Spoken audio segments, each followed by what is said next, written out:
2025 সালে শাবানের রোজা কত তারিখে এবং কিভাবে আদায় করব। আসসালামু আলাইকুম রহমতুল্লাহি ওয়া বারাকাতুহু।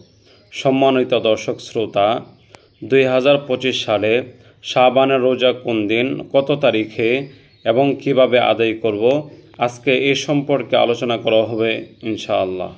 শুরুতে বলে রাখি, শবে বরাত নিয়ে অনেকে খুব বাড়াবাড়ি করে এবং খুব ছাড়াছাড়ি করে। যারা বাড়াবাড়ি করে তারা এ রাতে খাবার রান্না করে, অনেক আলোকসজ্জা করে এবং কি গোসল করে ইত্যাদি বিভিন্ন বিষয়ে তারা খুব বাড়াবাড়ি করে। এবং যারা ছাড়াছাড়ি করে তাদের বিষয়টি তারা বলে শবে বরাত নামে কোনো শব্দ হাদিস কোরআনে নাই এবং এই বিষয়ে তারা একেবারে দ্বিমত, এটাকে তারা বেদাত হিসেবে সাব্যস্ত করে। আমি তাদেরকে বলতে চাই, শবে বরাত নাই, তবে হাদিসে লাইলাতুন নিসফি মিন শাবান রয়েছে। নবী করিম সাল্লাল্লাহু আলাইহি ওয়াসাল্লাম ইরশাদ করেছেন, ইজা কানাত লাইলাতুন নিসফি মিন শাবান, যখন তোমরা শাবানের মধ্য রজনী পাবে, যখন তোমরা শাবানের মধ্যবর্তী রাত পাবে, ফাকুমু লাইলাহা, সে রাতে দাঁড়িয়ে নামাজ আদায় করো এবং বিভিন্ন ইবাদত বন্দেগী করো, ওয়াসুমু ইয়াওমাহা, এবং সেদিন তোমরা নামাজ আদায় করো।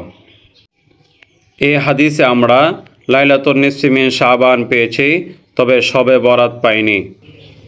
এবং এ রাতে আমাদেরকে ইবাদত বন্দেগী করতে হবে সে সম্পর্কে অবগত হয়েছি এবং দিনে রোজা রাখতে হবে সেই সম্পর্কে অবগত হয়েছি। আমরা সকলেই আরও একটি বিষয় অবগত আছি, ইসলামে রাত আগে আসে এবং দিন পরে আসে। ওই হিসাবে আমাদের আরবি এবং ইংরাজি মাস দুটি একই তারিখে চলতেছে বর্তমানে।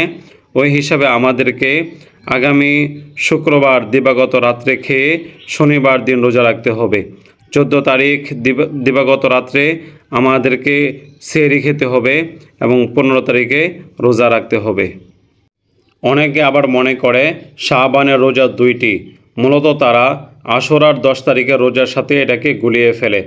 আশুরার 10 তারিখ সম্পর্কে নবী করিম সাল্লাল্লাহু আলাইহি ওয়াসাল্লাম বলেছেন, যখন তোমরা আশুরার 10 তারিখ অর্থাৎ মুহররম মাসের 10 তারিখে রোজা রাখবে, তখন একদিন আগে বা একদিন পরে মিলিয়ে রাখবে, যেন আমাদের রোজা ইহুদিদের রোজার সাথে যেন মিলা না যায়। ওই হিসাবে আমরা এটার সাথে শাবানের রোজাকে গুলিয়ে ফেলি। মূলত হাদিস শরীফে আসছে ওয়াসুমু ইয়াওমাহা, এবং সেদিন তোমরা রোজা রাখবে। তাহলে বোঝা গেল আমাদের রোজা একটি।